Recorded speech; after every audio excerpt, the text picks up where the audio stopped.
está na casa pela primeira vez, bem-vindos a todos. Vamos ler uma página do livro Pão Nosso, do Espírito Emmanuel, cujo tema, ou cujo título é Inconstantes.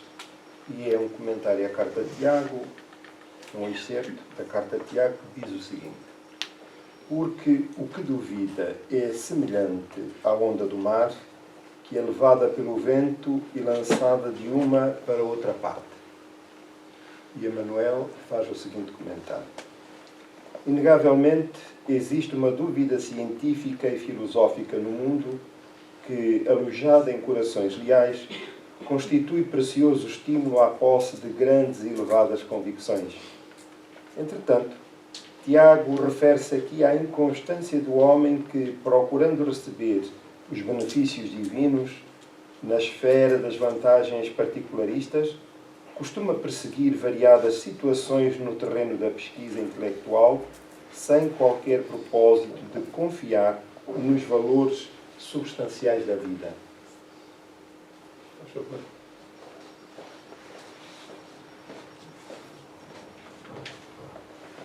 Quem se preocupa em transpor diversas portas em movimento simultâneo acaba sem atravessar porta alguma.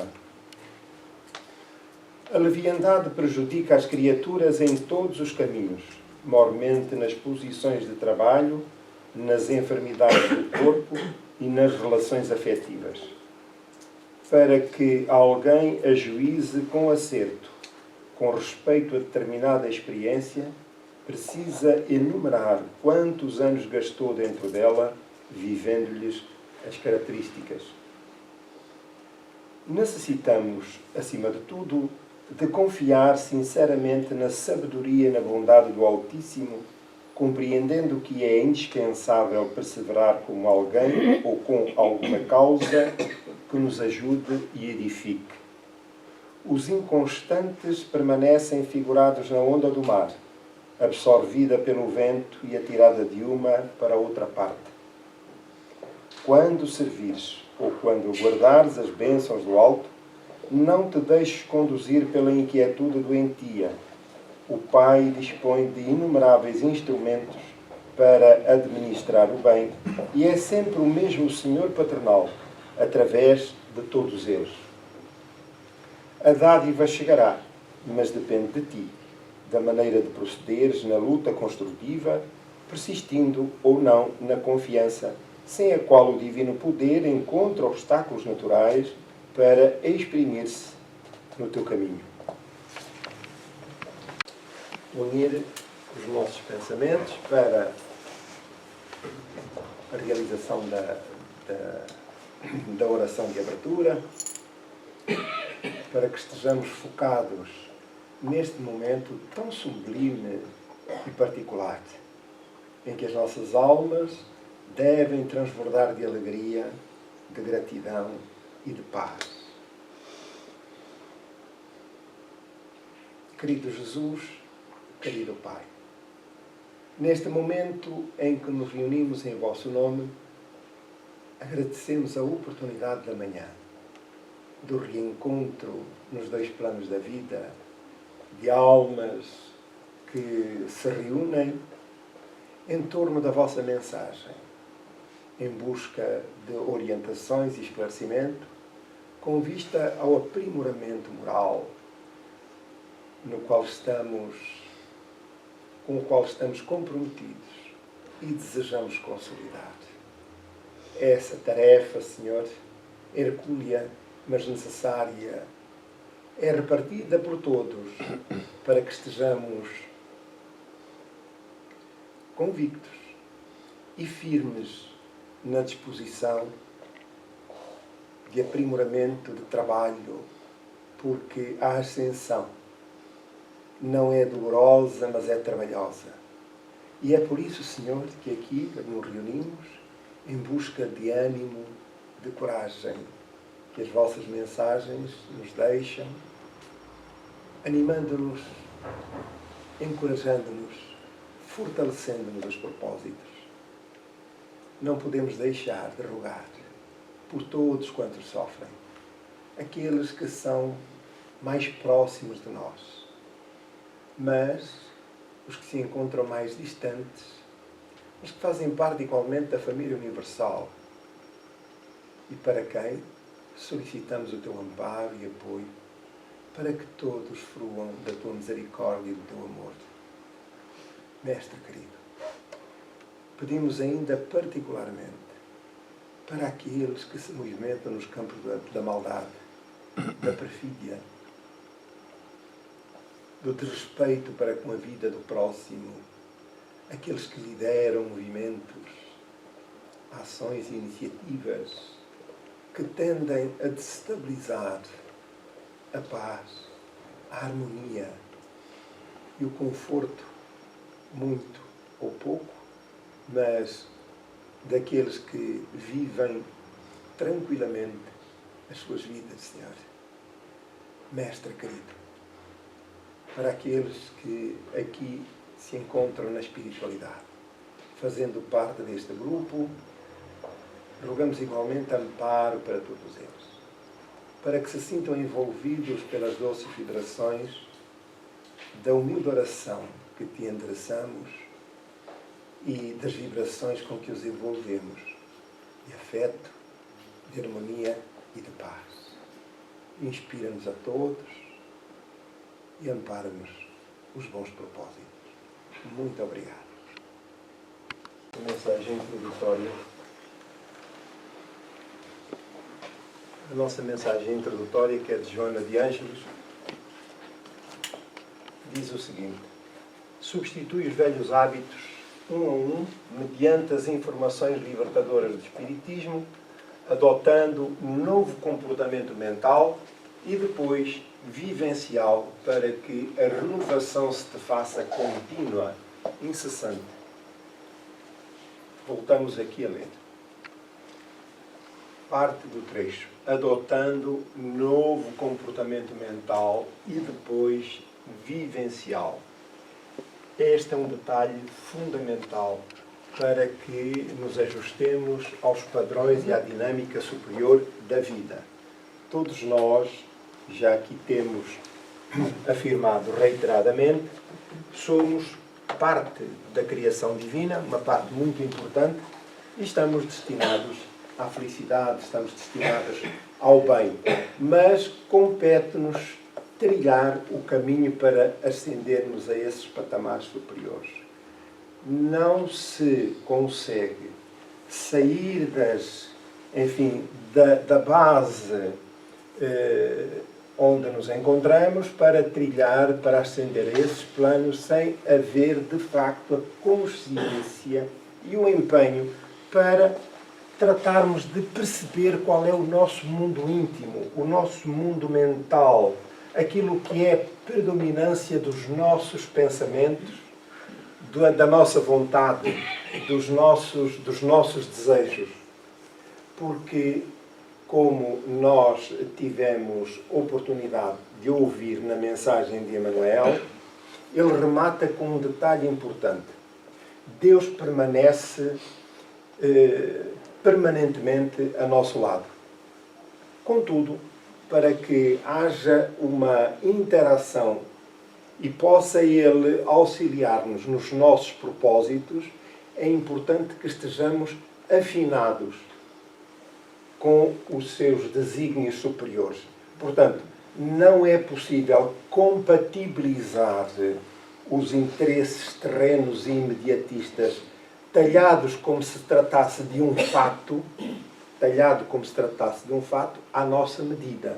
Ora, somos nós que temos que nos ajustar às orientações e às leis divinas, porque elas são perfeitas. Não é possível, revelam-nos os Espíritos, ligar os nossos interesses imediatistas, já que nós somos espíritos imortais, e o projeto de vida para todos nós é a ascensão espiritual, o aperfeiçoamento. O aperfeiçoamento tem que ser feito com sacrifícios. Que sacrifícios são esses? Não os corporais, naturalmente, mas os intelectuais, os morais. Ora, isso compete-nos a nós trabalhar essa matéria.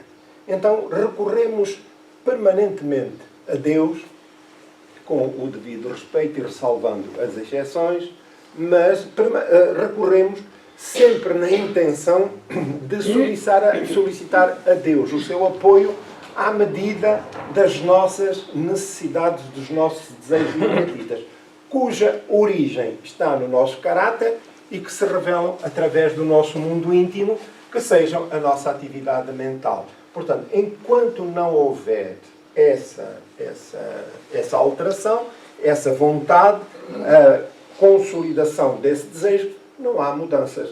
Então, nós permanecemos na vida, caminhando, à mercê dos elementos, como é costume dizer-se. E julgando que Deus se terá apartado de nós, o que não é verdade, somos nós que, ilusoriamente, nos apartamos de Deus porque nos recusamos a mudar aquilo que é o nosso caráter e a nossa forma de estar, de pensar e forma de estar. Então, é a nossa nota introdutória que vamos, hoje também, por força do trabalho que aqui temos, voltar a abordar o assunto. Portanto, nós encontramos a estudar hoje o livro dos Médiuns, o capítulo 26, cujo título é Das Perguntas que se podem fazer aos Espíritos. Tratámos aqui anteriormente das evocações e hoje agora vamos entrar neste capítulo. E neste capítulo, os diversos temas a tratar, observações preliminares, perguntas simpáticas ou antipáticas aos espíritos, perguntas sobre o futuro, sobre as existências passadas e vindouras, sobre os interesses morais e materiais, sobre a sorte dos espíritos, sobre a saúde, sobre as intervenções e as descobertas e sobre os tesouros ocultos. Ora, hoje nós vamos, e ainda sobre outros mundos, nós vamos tratar hoje, na questão 288, perguntas simpáticas ou antipáticas aos espíritos. Convém recordar aqui que neste intercâmbio todos nós somos espíritos. Todos nós somos espíritos. Uns ligados ao corpo físico, que é o nosso caso, vivendo determinado período de tempo na Terra, outros do outro lado da vida, de onde nós viemos e para onde iremos novamente, para onde regressaremos, e portanto nós estamos permanentemente em ação e em interação. Isto é, agindo e reagindo às influências de cada um, seja dos desencarnados sobre os encarnados, mas também dos encarnados para os desencarnados. Se aparentemente inócua essa relação, a verdade é que ela existe e consiste no intercâmbio estabelecido pela dinâmica da vida, pelas leis divinas, já que todos nós fazemos parte da vida. Enquanto que, no nosso estado natural, isto é, fora da matéria, nós comunicamos através do pensamento, que é, digamos, o veículo natural do espírito, já para falar naquela classe mais mediana. Do lado de cá, dadas as condicionantes da vida material, o pensamento expressa-se fundamentalmente através da palavra. Portanto, ele antecede a palavra, mas é a palavra que materializa o pensamento. Para podermos, no plano em que nos encontramos, interagir. Contudo, a misericórdia divina não estabeleceu as suas leis por forma a apartar parte dos seus filhos, aqueles que se encontram encarnados, da ordem da vida. Isto é, como se estivessem completamente isolados do seu mundo natural, que é o mundo dos espíritos. Portanto, a nossa permanência no plano físico é uma permanência precária, provisória. Contudo, e aparentemente, entre comas, este é um período em que nos encontramos cativeiros. Cativeiros pelas circunstâncias do processo evolutivo, das nossas necessidades, e, portanto, a encarnação, a vida no corpo físico, é o estado, digamos que, de um recluso que está desligado, aparentemente, do seu próprio mundo. Isto é, fora do contexto espiritual. Contudo,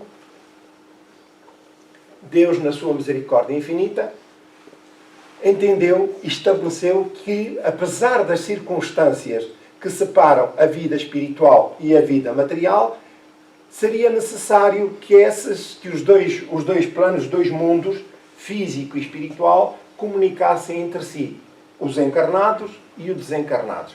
O veículo de comunicação é aquilo que Kardec denominou como mediunidade. São faculdades que todos temos, mas que algumas pessoas apresentam em maior evidência. E Kardec, então, apesar de todos nós sermos portadores desse fundo mediúnico, dessas faculdades, ele estabeleceu para aqueles que tinham maior evidência como médiuns, designou-os como médiuns. Através dessas faculdades, os espíritos comunicam-se. Contudo, as comunicações entre o plano físico e o plano espiritual estão sempre circunscritas a uma série de detalhes. Portanto, não é uma questão extemporânea. Não é como se eu estivesse aqui agora no plano físico e quero falar para este e falo, quero falar para esta senhora, falo depois para aquele senhor e todos me ouvem e todos comunicam. Podem silenciar, mas, em tese, todos comunicamos diretamente. Com os espíritos há diferenças e as possibilidades não são tão diretas. E porquê? Porque aquilo que está na gênese da comunicação são vários fatores. Primeiro, o mérito primeiro, as faculdades mediúnicas em si. Se elas são mais evidentes ou menos evidentes. Nós podemos, quando estamos a orar, muitas das vezes, ou noutras circunstâncias, nós pedimos auxílio ao nosso anjo guardião. Pedimos auxílio a um familiar nosso que já desencarnou. Portanto, estamos a evocar o espírito, alguém que já partiu, e não há, apesar disso, não há a necessidade nem a evidência de o espírito se comunicar por via mediúnica. Quer dizer, ele pode, reunidas as condições, pode aproximar-se e pode inspirar-nos através do pensamento e amparar-nos naquilo que são as nossas necessidades. Portanto, a evocação etimologicamente significa chamar, convidar, atrair. Então, isso é feito através das nossas orações quando estamos a apelar para Jesus, que não vem, mas ele tem embaixadores que nos acodem. Portanto, é este o princípio da evocação. Estamos a compreender? É geral. Portanto, todos nós podemos evocar os espíritos, sem dúvida. Agora, o fenómeno mediúnico ou a evocação dentro do contexto mediúnico obedece a outros detalhes e particularidades que é preciso ter em linha de conta. Nós estamos... vamos voltar um bocadinho atrás.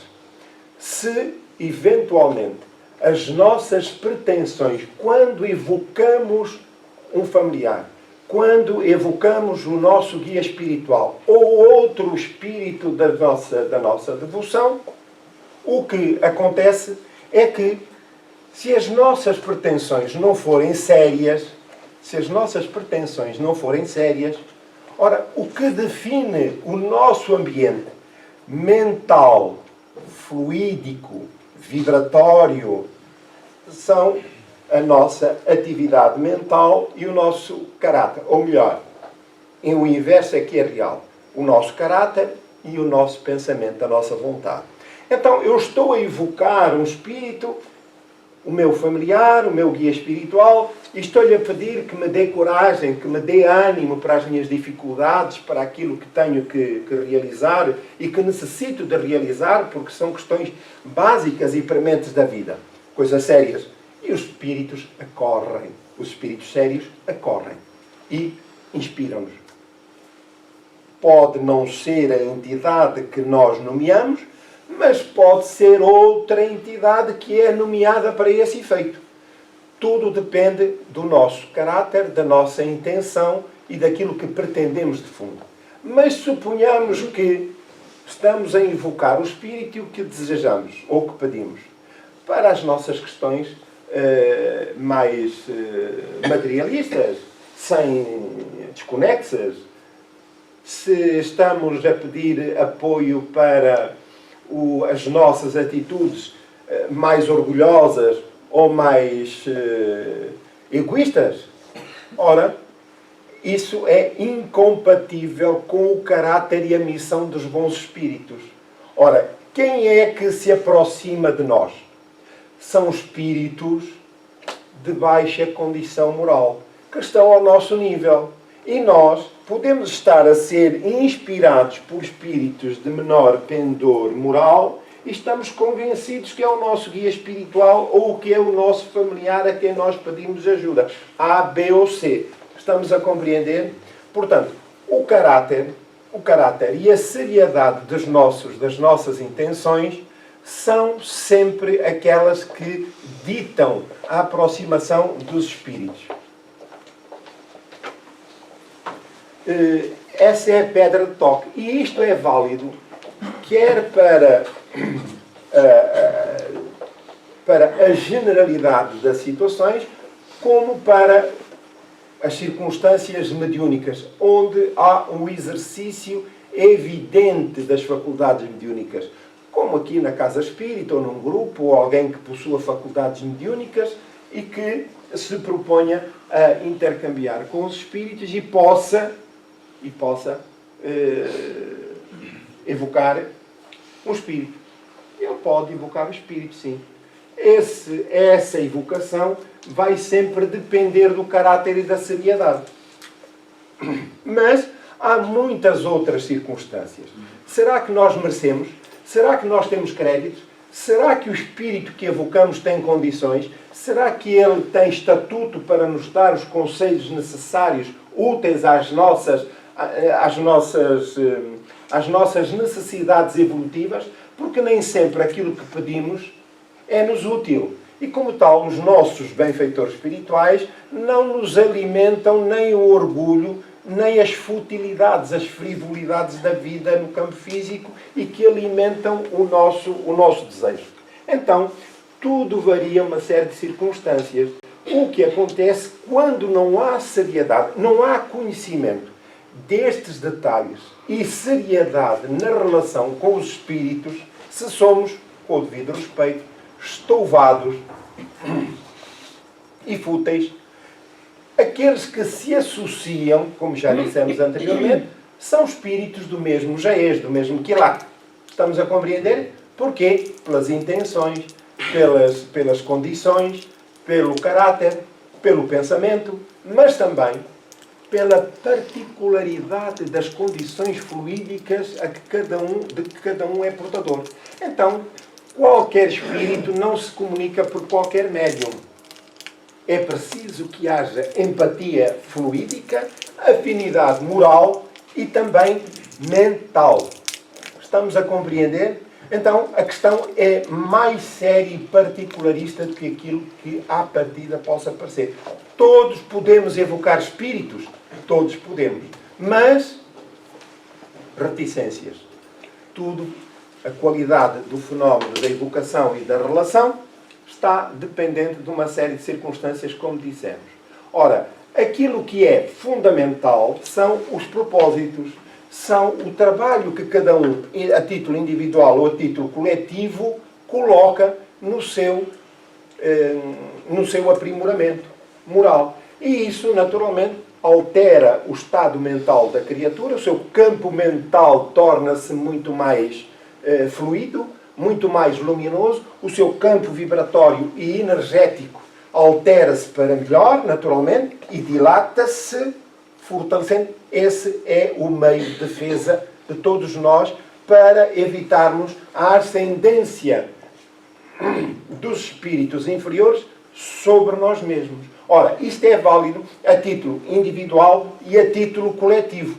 Se um grupo que se dedica ao intercâmbio com os espíritos não tem estas condições básicas em linha de conta, é certo e sabido que os espíritos se manifestarão, mas esses espíritos são de baixa condição moral. Portanto, estão ao nosso nível ou ainda pior do que nós. Porque os espíritos, como vamos ver aqui na lição, os espíritos inferiores que alimentam frivolidade e sentem-se bem nas zonas inferiores, eles acorrem a qualquer pedido e falam de tudo e de nada para nos alimentarem a ilusão e poderem dominar a título individual e coletivo. Eles atendem-nos o chamado e entretêm-nos. E a pouco e pouco nós começamos a estar sujeitos à sua influência espiritual. Então, aqueles nossos espíritos, os bons espíritos, os nossos benfeitores, que nos amparavam, que nos inspiravam para que alterássemos a nossa forma de proceder e pensar, afastam-se, porque afinal nós mantemo-nos na base da vida física, isto é, nos desejos mais primários. E como tal, não atendemos aos seus avisos, e os bons espíritos avisam sempre, é a misericórdia divina em funcionamento. Como nós não atendemos a isso, eles afastam-se. E quem é que vai ocupar esse lugar? Os espíritos inferiores que vêm ao encontro da nossa vontade. Ora, a pouco e pouco, eles vão se introduzindo e criando laços para uma figura mais simples, para melhor entendermos. Conhecem aquelas eras que trepam pelas trepadeiras, pelas paredes, e que às vezes se enredam à volta de outras árvores e tornam-se parasitas. Já deram conta disso? Sim. Muito bem. É assim que funciona no campo espiritual, embora esta imagem gráfica sirva para isso.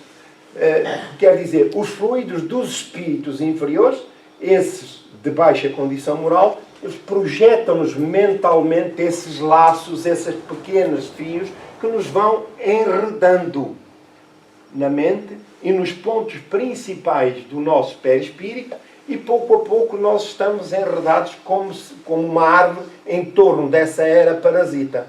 E é parasita, podemos utilizar esse termo, parasita porquê? Porque nos sentimos espartilhados pela força mental e dominados pelos desejos desses espíritos. Então, nós pensando que estamos a relacionar-nos com os espíritos superiores, não estamos. Nós agora somos peões no pensamento desses espíritos, que estamos sujeitos a uma obsessão que pode ser individual ou coletiva.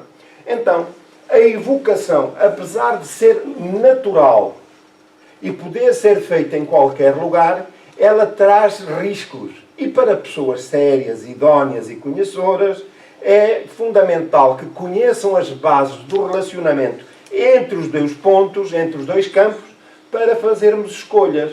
Então, há zonas em que nós, da nossa vida, em que nós não frequentamos, porque sabemos que a estatística diz que das visitas para essas regiões, poucos são aqueles que se salvam. Sabemos disso, do corpo, no campo físico. Ora, o que é que nós fazemos? Não evitamos contacto para evitarmos estar, ou melhor, evitamos o contacto para não estarmos sujeitos às vicissitudes do ambiente. E aqui é exatamente a mesma coisa.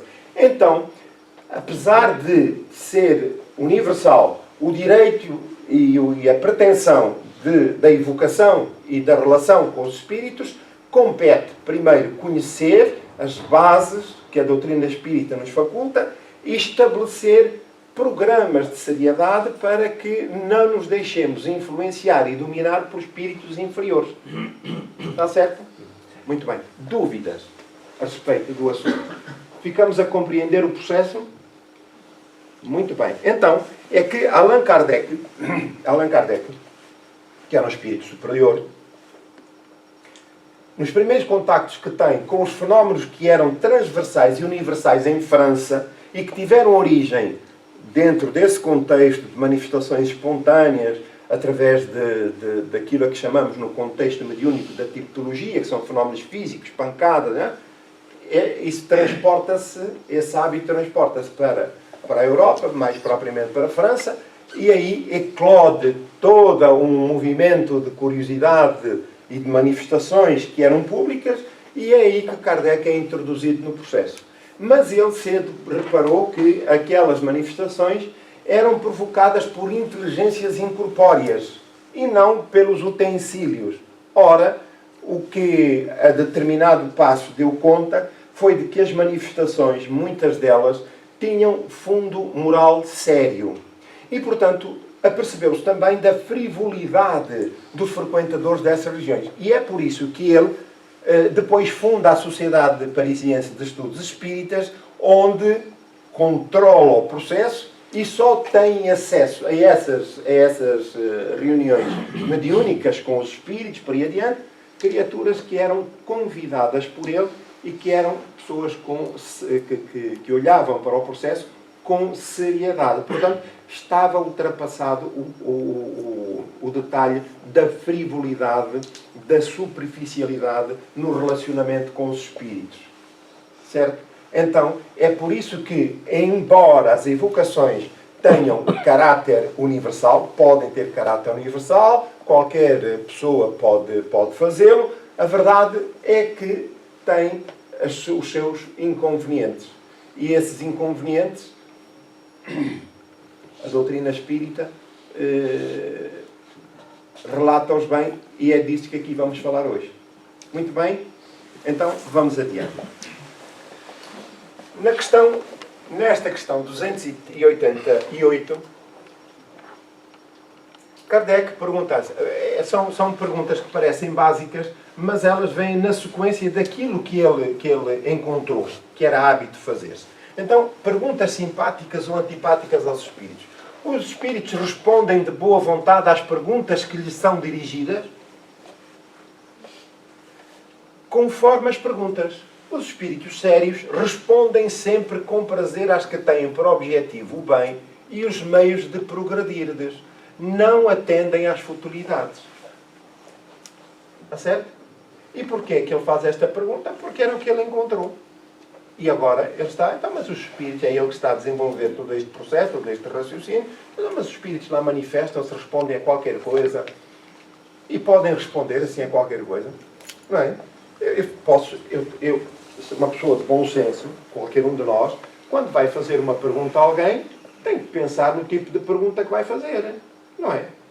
Porque senão a que é que estamos sujeitos?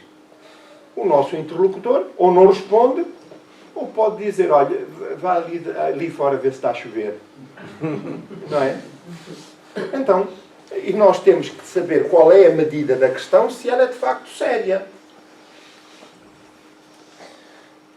Não é verdade? Então quer dizer que aquela velha técnica, pensa duas e corta uma, é válida aqui então, pensa duas e fala uma vez. Que é para sabermos o teor da questão que vamos colocar ao nosso interlocutor. Mas há pessoas que são destravadas, que não têm travões, e a primeira coisa que vê o pensamento, eles falam, pensam. Não é? É normal. Às vezes isso até tem um conceito de liberdade. Não é? Mas a verdade é que os espíritos superiores não estão para isso. Os outros respondem a tudo. Basta, no segundo item, basta que uma pergunta seja séria para obter uma resposta séria. É muito interessante isto. Não. Isso depende do espírito que responde. Isso depende do espírito que responde. Mas uma pergunta séria não afasta os espíritos levianos. Portanto, uma pergunta séria, qualquer um de nós, qualquer pessoa pode fazer uma pergunta séria. Mas nem todos os espíritos respondem. E já vamos ver. E é esta a questão que Kardec aqui coloca. Se a pergunta, sendo séria, afasta do ambiente todos os espíritos levianos. E a resposta: não é a pergunta que afasta os espíritos levianos. É o caráter daquele que a formula. Certo? Então, porquê o caráter? Porque é o caráter que define o campo mental, energético e vibratório da criatura. E é preciso que haja empatia fluídica, como já dissemos anteriormente, para que o espírito se possa comunicar. Ora, ao nível em que nos encontramos, os espíritos que se relacionam connosco são espíritos afins. Ora, mesmo os espíritos mais elevados, o seu caráter, o seu campo fluídico mediúnico está ao nosso nível. Nós não temos condições para receber espíritos muito elevados. Exatamente por essa razão. Porque a nossa condição, o nosso caráter moral é ainda baixo para poder estar à altura desses grandes espíritos. Porquê? Mesmo que eles quisessem, não poderiam fazê-lo.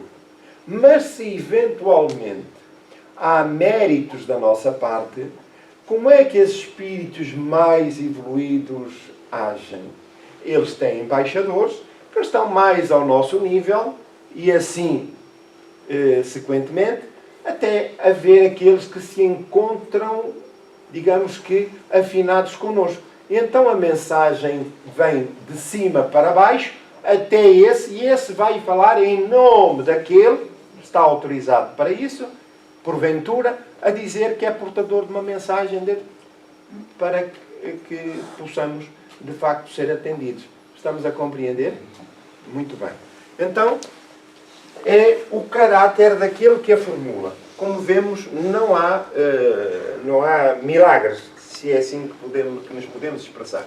Quais as perguntas com que mais antipatizam os bons espíritos? Todas as que sejam inúteis ou feitas por pura curiosidade e para experimentá-los. Nesses casos não respondem e afastam-se. Portanto, eu tenho que saber se aquilo que vou perguntar tem verdadeiro interesse. Pode ser interesse individual e pode ser interesse coletivo. Estão-me a compreender? E o que é que isso significa? O que é um interesse individual e interesse coletivo no bom sentido do termo? No bom sentido do termo. São interesses de elevado pendor moral. Eu tenho dúvidas sobre se agir, por exemplo, corretamente relativamente a alguém numa atitude que tomei. E tenho dúvidas e gostava de receber alguma orientação. E ela é feita com sinceridade e a resposta vem. Essa resposta não implica que venha diretamente pelos espíritos. Não implica. Os espíritos têm outras formas de nos auxiliar e podem inspirar-nos para irmos a um livro, e procurar resposta para a nossa dúvida. E essa resposta, às vezes, nós dizemos assim: olha, que interessante, esta lição é mesmo dirigida para mim. Eu tinha dúvidas a respeito deste assunto e ele está aqui todo esclarecido. Compreendem? É a forma também subtil que os espíritos encontram para nos auxiliar. Mas o que nós gostaríamos, em boa verdade, era de ver o espírito com umas asas grandes que nem cabiam aqui dentro do prédio e tal, é? Ele muito lindo, a dizer: ó meu filho, tu és um santo, tu estás aqui em missão, que foste requisitado por Jesus para estares aqui em missão. Era isso que nós queríamos ouvir. Mas passa a graça, porque a nossa intenção é de facto séria, encontrar resposta para uma dúvida séria. E os espíritos, de uma forma direta ou indireta, vêm em nosso auxílio. Então, nesses casos não respondem e afastam-se.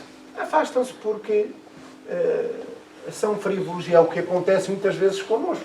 alguém faz-nos uma pergunta e nós logo avaliamos se ela tem princípio, meio e fim, se ela está de facto enquadrada e com propósito, se não, bem, deve ter algum parafuso fora do sítio. O espírito também não pensa assim, não é? A nosso respeito, um bom espírito. Mas vê que há ainda muita criancice da nossa parte e, como tal, afasta-se. Afasta-se. E se há persistência, afasta-se aquele e chega ao outro, de menor pendor. Então, aqui na questão A, haverá questões que sejam antipáticas aos espíritos imperfeitos? Agora ele está a falar dos imperfeitos, não é? E diz, unicamente as que possam evidenciar-lhes a ignorância ou o embuste, quando procuram enganar. A não ser isso, respondem a tudo, sem se preocuparem com a verdade. Portanto, tudo o que lhes afronte o seu caráter e a sua intenção maldosa, põe a descoberto as suas intenções e eles não gostam. Não gostam. E como não gostam, reagem muitas das vezes durante o período da manifestação espiritual, mediúnica. É interessante verificar que espíritos deste pendor começam a manifestar-se como se fossem santos, na expressão mais forte do termo, mas com um tom muito suave, assim, quase inaudível, e vão por ali adiante para nos tentar enredar. E naturalmente que devemos estar sempre atentos àquilo que é não só, não a aparência, mas a essência da mensagem. E então, aos poucos, nós vamos verificando que ela não é consentânea com os princípios básicos a que o trabalho está destinado. E se são confrontados com essa tentativa de ludibriarem os presentes, eles alteram logo a sua comunicação. Primeiro, a voz sobe de tom, sobe logo o volume, e ganha alguma agressividade, porque foram descobertos. E, portanto, reparem que são detalhes que os incautos, menos conhecedores destes processos, podem julgar que estão na presença de um espírito mais elevado, o que não é verdade. Compreendem? Portanto, todo o cuidado é pouco, porque os espíritos do lado de lá, apesar de imperfeitos, muitos deles apresentam elevados níveis de inteligência que depois utilizam para a maldade. E, portanto, é necessário ter isso em linha de conta. E eles não gostam. Que se deve pensar das pessoas que nas manifestações espíritas apenas veem distração e um passatempo ou um meio de obterem revelações sobre o que lhes interessa? Está certo? É uma questão pertinente. Porque, mesmo nos dias de hoje, é a questão que nós devemos ponderar. O que é que eu pretendo dos espíritos? O que é que eu pretendo da doutrina? Porque é preferível não frequentar a igreja, não frequentar o centro espírita, não ir de, portanto, qualquer conceito religioso, para que depois possa advogar em sua defesa desconhecimento. Porque a pessoa que vem ao centro espírita ou frequenta outra religião, outro templo religioso qualquer, com a pretensão de obter dividendos materiais e pessoais, naturalmente que, como dizia o meu pai, tu só vais à escola a passear os livros. Quer dizer, nós vimos, entramos, vamos embora e tudo aquilo que ouvimos ou tudo aquilo que lemos fica, digamos que, no arquivo e não serve para absolutamente nada. E isso é uma dificuldade maior. Portanto, sim, viver a religião com entusiasmo, conscientes da convicção, porque abracei esta convicção religiosa. Estamos a falar para nós espíritas. É fundamental perceber a contribuição, o que vamos buscar e aquilo que damos. Aquilo que damos ao bem, o que damos à vida, o que retribuímos à vida. Com as nossas ações, os nossos pensamentos, as nossas orações. Essas pessoas agradam muito aos espíritos inferiores que, do mesmo que elas, gostam de divertir-se e rejubilam quando as têm mistificado. Portanto, quando assim se passa, quando a nossa fé não assenta na razão, mas na mistificação, ou melhor dizendo, naquilo que é a imagem, a projeção da imagem física que muitas vezes cuidamos, mas não abraçamos convictamente os conceitos, eles não nos servem para nada, porque os conceitos, os princípios, são ferramentas de trabalho à nossa disposição para o trabalho de renovação moral. Ora, quando assim é, nós entramos e saímos da mesma forma. E isso é sempre aquilo que os espíritos exploram. Portanto, vivemos na superficialidade da vida e corremos o risco de estarmos na companhia de espíritos inferiores que só a sua presença já nos molesta. Porquê? Porque o seu quadro mental, energético e vibratório é de mau pendor e, como tal, transmite-nos essas sensações. E é claro, recordam-se que casos houve em que, no Evangelho que está retratado, em que várias vezes, a pedido dos apóstolos, havia criaturas que Jesus não atendia e ele dizia: a estes ainda é bom que não se curem. É evidente que os apóstolos não tinham dimensão para perceber o alcance dessa atitude. Mas as insistências foram tantas que um dia eram centenas que foram atendidos por Jesus. Desse grupo, só um voltou para agradecer. Os outros foram à vida. Então, agora, aí num livro, creio que é do irmão X, pela psicografia de Chico Xavier, que relata esse fenómeno com detalhe do ponto de vista espiritual. Então, aqueles que Jesus atendeu, que se curaram, o que é que eles fizeram? Voltaram à vida deles antiga. Então, quer dizer, é a diferença entre aquilo que nos convém e o que não nos convém. Ora, se voltaram à vida que tinham, significa que os erros se iam avolumar. E, naturalmente, que a reparação futura ia ser mais difícil. É por isso que, muitas das vezes, as dificuldades do momento são uma terapia para evitar coisas piores. Ora, antes de uma úlcera no estômago, o que é que nós fazíamos? Comer sem cuidado. Aparece uma úlcera, vamos ao médico e o médico diz: olha, não pode comer gorduras, não pode comer isto, não pode comer aquilo. Ai, Sr. Doutor, o senhor não me mata. Mas o senhor se quer, de facto, não. Ainda lhe vou dar mais medicação. Você agora vai andar só a sopinha de cebola. A fruta tem que ser uma pera cozida. Não pode comer ácidos, não pode não sei quantos, não sei o quê.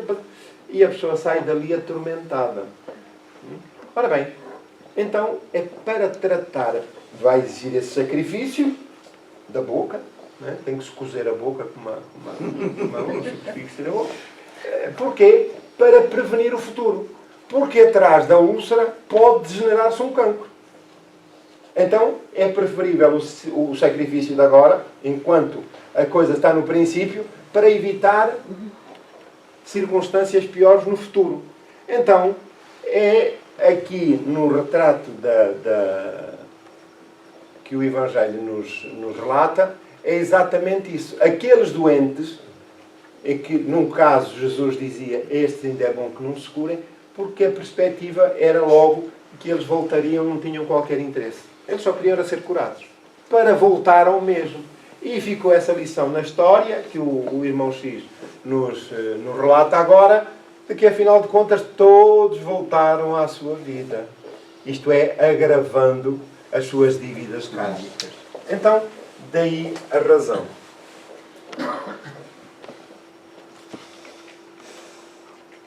Por ambas as causas, diz aqui, há coisas que não podem ser reveladas e outras que o próprio Espírito desconhece.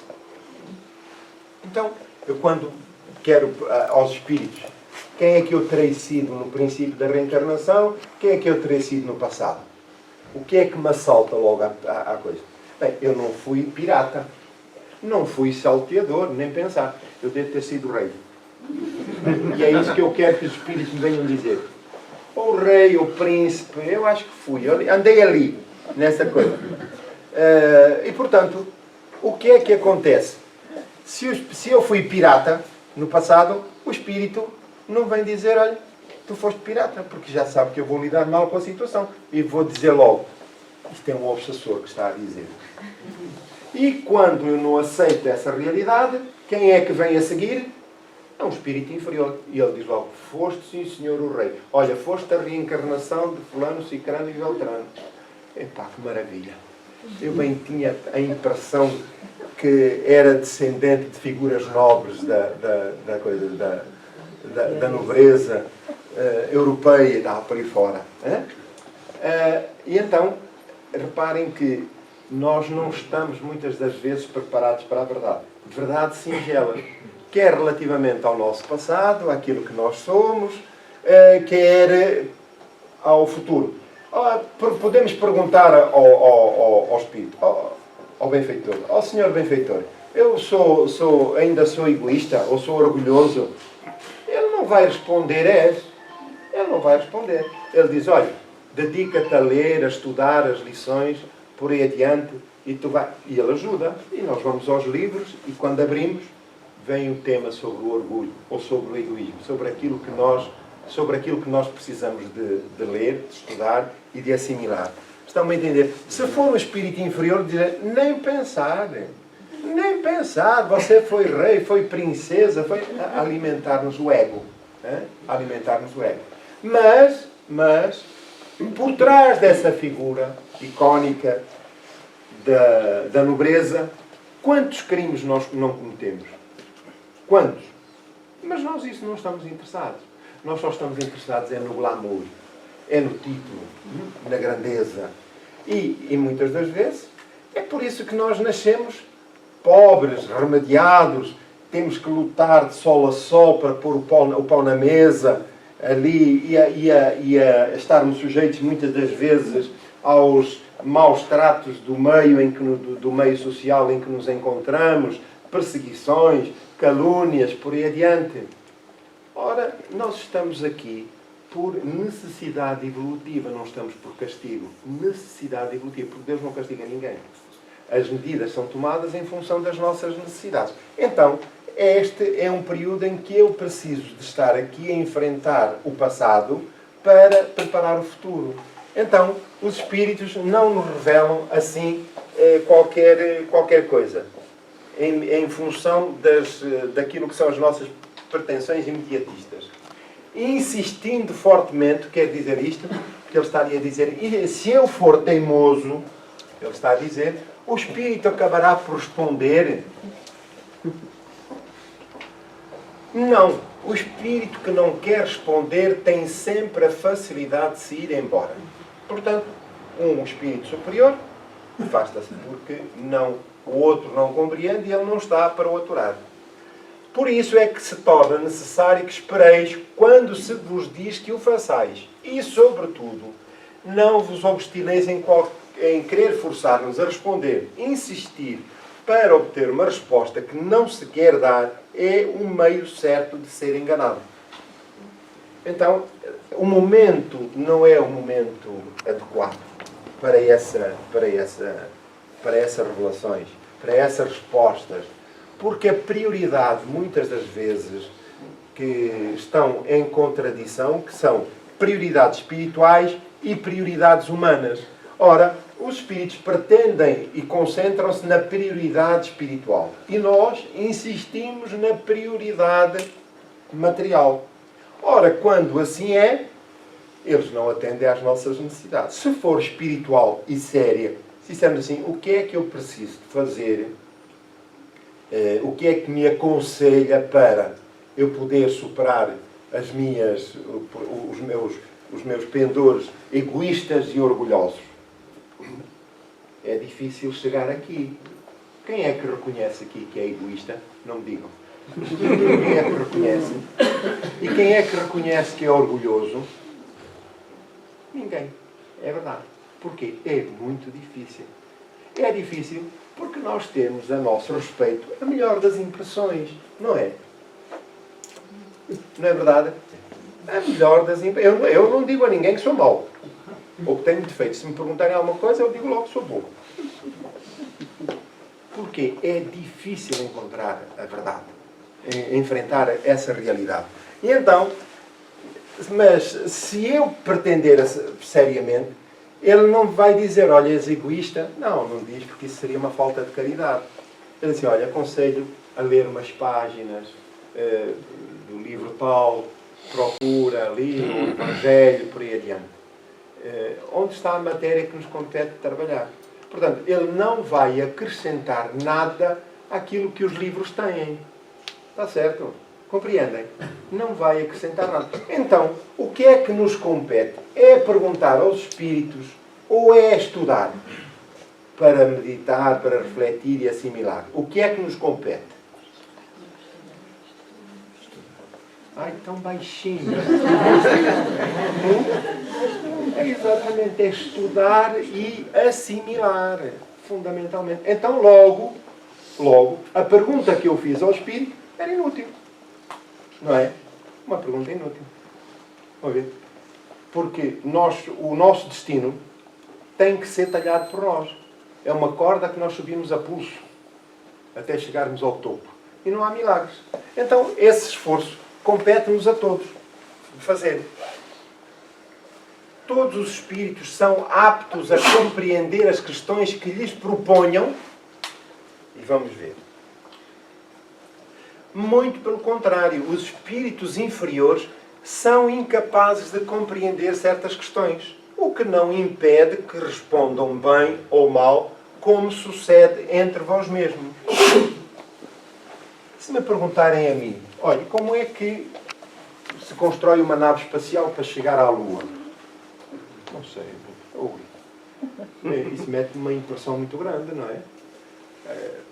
A inteligência, o controle do stress, a capacidade e ainda, eu às vezes ponho-me a pensar, estas pessoas vão para lá e eles têm que pensar que podem não voltar para aqui. É que se eu for de comboio há sempre uma possibilidade de saltar fora. Se for de carro a gente ainda guina para aqui ou para acolá. Lá, se aquilo estoura, ou ficamos perdidos por lá ou desaparecemos, quer dizer, somos pulverizados. É preciso muita coragem. E então, eu pergunto para mim mesmo, tu terias capaz de... Não, nem pensar. Ser astronauta? Eu? Não. Tenho capacidades para? Não tenho.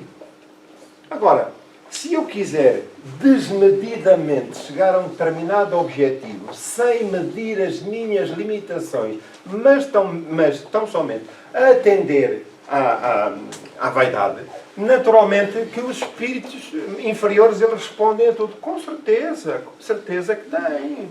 Não tem problema nenhum. E estão-nos ali a animar. Qual é o objetivo deles? É transformar-nos em astronautas? Não. É transformar-nos em peões do seu exército. Então, eles estão-nos a alimentar o ego e o orgulho, a vaidade, para chegar a um objetivo diferente daquele que nós pretendemos. Porque o nosso motivo é só uma antecâmara do objetivo deles. Então, quando os espíritos superiores acontece, por exemplo, vão ver isso no livro dos Médiuns, por exemplo, em que há questões, fenómenos que são provocados, fenómenos de efeitos físicos, que são provocados por espíritos inferiores, pedras que são arremessadas, transporte de objetos para ambientes fechados. Os espíritos que estão na base destes fenómenos são espíritos inferiores. espíritos ainda bastante próximos da materialidade. E por isso são eles que estão mais aptos a esses fenómenos. Contudo, quando um espírito desses é descrito no livro dos Médiuns, Kardec evoca esse espírito e pergunta-lhe o que é que se passa, como é que esse fenómeno ocorre. E ele diz, eu só sei que ocorre, só sei que acontece por minha vontade. Eu quero atirar pedras e desloco as pedras pela força do pensamento. Eu quero transportar objetos para este ambiente e eu transporto. Mas não sei como é que isso acontece. E então, ao lado está o espírito de São Luís, que era o protetor da Sociedade Parisiense de Estudos Espíritas, que vem responder à questão sob o ponto de vista científico. Como é que o fenómeno ocorre? O que é que está na base, na gênese do fenómeno? Que o outro não sabe porque ainda não estudou, não aprendeu. E porque também a sua condição vibratória, mental e energética é muito próxima do mundo físico. É por isso que está mais habilitado a esses fenómenos. Então isto ocorre. E ocorre muitas das vezes também que nos grupos mediúnicos, quando os médiums durante o transe estão em comunicação ou a receber a comunicação de espíritos ainda inferiores, acontece que esses espíritos estão sob o domínio dos espíritos superiores, dos trabalhadores do grupo, os trabalhadores espirituais, e que estão a estabelecer e a comandar toda essa operação. E, portanto, o espírito é transportado para o local, é colocado, portanto, em comunicação com o médium, mas, em boa verdade, ele não é livre durante aquele período de tempo para fazer o que quer. Está constrangido à vontade dos espíritos superiores que lideram todo o trabalho. Está constrangido. Então, ele não se movimenta. Pode ser um espírito, muitas das vezes, o médium diz assim, que tem evidência, diz assim, olha, está-se a aproximar um espírito muito violento, muito aguerrido, muito agressivo. Muito bem, vamos comunicar com ele. Mas olha que as pretensões dele é de partir com isto tudo. Não faz mal, vamos comunicar com ele. E quando se diz não faz mal, porquê? Porque quando um trabalho é sério e está, digamos assim, imbuído, está consolidadas as condições para esse mistério e os espíritos superiores superintendem, sob o ponto de vista espiritual, o fenómeno do lado de lá, então, um momento, nós estamos sob o controle e sob a orientação desses espíritos.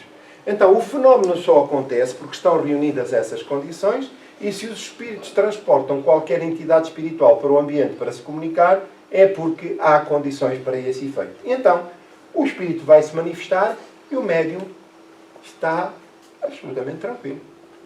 Absolutamente tranquilo. Pode ter um trejeito ou outro, mas coisa insignificante, mas está tranquilo. Quer dizer que há ascendência, para além do constrangimento a que está submetido pelos espíritos superiores, há também a predominância, a ascendência do médium sobre o espírito. Então, ele é como se estivesse espartilhado e não pode fazer aquilo que quer, apesar das aparências.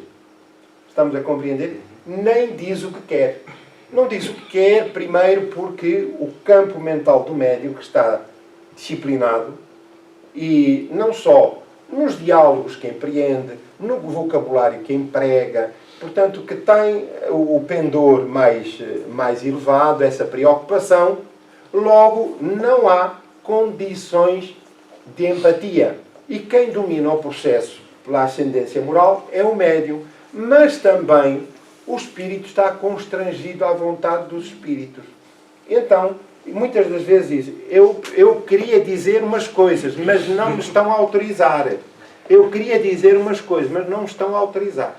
Quer dizer, o pensamento do espírito comunicante está sujeito, submetido ao pensamento dos espíritos superiores. Porquê? Porque quem é o aspecto mais importante do processo é a mensagem, é aquilo que se vai dizer ao espírito. Não só o contacto do espírito com o campo fluídico do médium, mas também o que se vai dizer ao espírito. Então ele está constrangido. até determinado momento. Portanto, é para percebermos que o que é fundamental que estejamos, de facto, seriamente colocados diante destas circunstâncias da relação com os espíritos. E o nosso foco, o nosso sentido para nós espíritas é sempre, ou deve ser sempre, de seriedade com tudo e em particular com estas questões. E então, numa nota final, Kardec diz o seguinte: há casos, e quando seja conveniente, sucede com frequência vir um espírito esclarecido em auxílio do espírito ignorante e sopra-lhe o que deva dizer. Portanto, não só pode transmitir através do espírito comunicante, como pode depois vir esclarecer a matéria, como o caso que há pouco relatámos e que se encontra no Livro dos Médiuns. Isso reconhece-se facilmente pelo contraste de certas respostas e, além do mais, porque o próprio Espírito quase sempre o diz. De facto, ele diz: o que estão-me aqui a dizer para eu dizer o seguinte. Reparem, o Espírito entrou, o Espírito necessitado, que se vem comunicar, nós estamos a desenvolver a conversa e, a determinado ponto, pode-se levantar qualquer dúvida e o Espírito diz, agora altera a sua conversa e diz assim: estão-me aqui a dizer para eu dizer o seguinte. É o que acontece aqui. O facto, entretanto, só ocorre com os espíritos ignorantes, mas de boa fé. Desconhecem a matéria, desconhecem o assunto. Nunca com os espíritos que fazem alarde de falso saber. Então, quer dizer, se o espírito for um espírito mais orgulhoso ou vaidoso, naturalmente que não tem condições. Tudo é estudado ao detalhe. Portanto, não há casos. Os bons espíritos encarregam-se de gerir todas estas matérias no sentido de nos proporcionar o melhor. Para ir ao melhor, não só aos encarnados, como também aos desencarnados.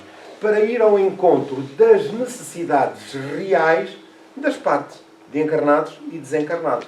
Não para atender às nossas futilidades, às nossas frivolidades, mas tendo em conta aquilo que são os nossos reais compromissos espirituais que assumimos antes de reencarnar e o que necessitamos, de facto, para superar as nossas limitações.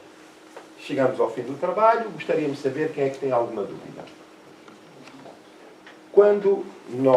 Eu vou pedir licença, quando aqui falamos, hoje, reiteradas vezes, de que o ambiente espiritual, ou melhor, o ambiente humano, é fundamental para a criação de condições fluídicas, vibratórias, espirituais, para a presença dos bons espíritos, que é o que nós desejamos.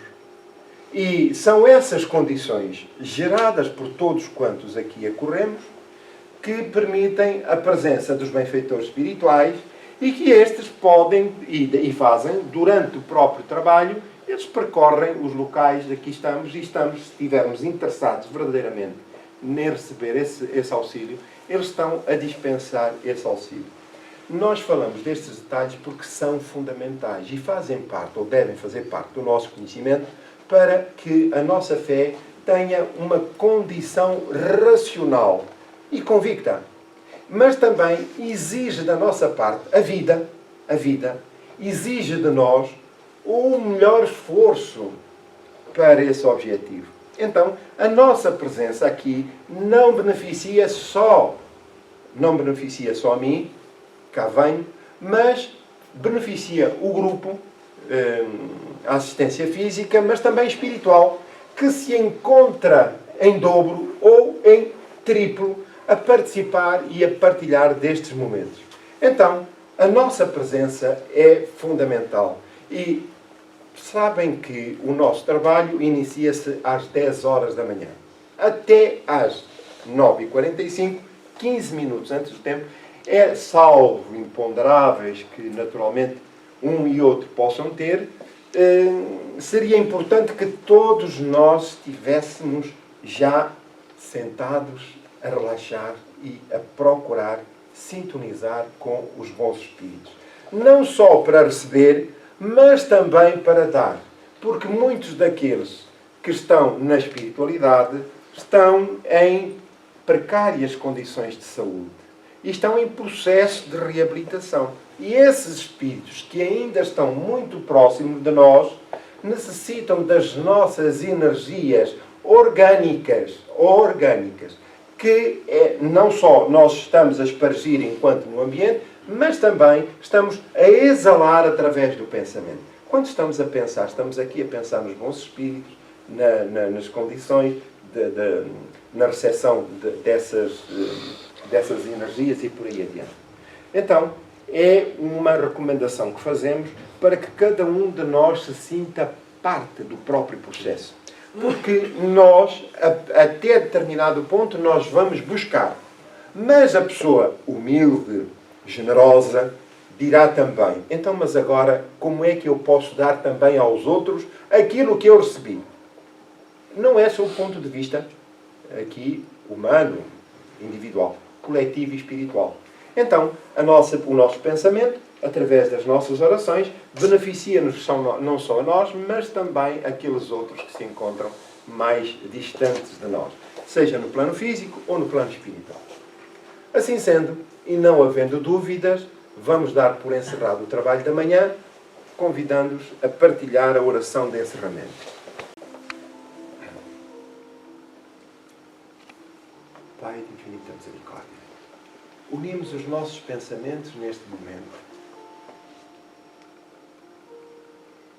percepcionando o ambiente espiritual harmonioso em que nos encontramos mergulhados. E desejamos contribuir, ofertando de nós o melhor, o nosso afeto, a nossa generosidade e o sentimento de caridade que nos anima já, é a mola que nos estimula a ofertar o que temos e que facultamos.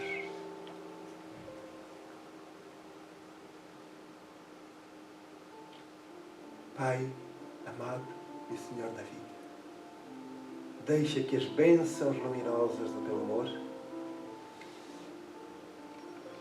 invadam todo o recinto e penetrem encarnados e desencarnados, para que na intimidade da alma sintam o perfume da Tua misericórdia e do Teu amor. Pedimos-te particularmente pelos doentes, aqueles que se encontram debilitados, seja sob o ponto de vista físico, seja sob o ponto de vista espiritual.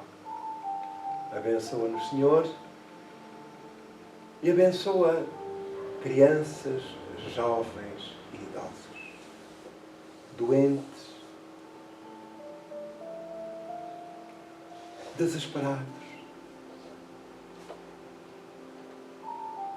toxicodependentes e suicidas, por quem distribuímos, Senhor, os nossos melhores sentimentos.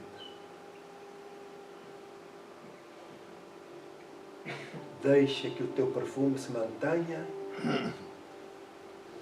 na intimidade da nossa alma, para que nos sintamos felizes, alegres, encorajados para o enfrentamento das circunstâncias da vida. Muito obrigado, Senhor.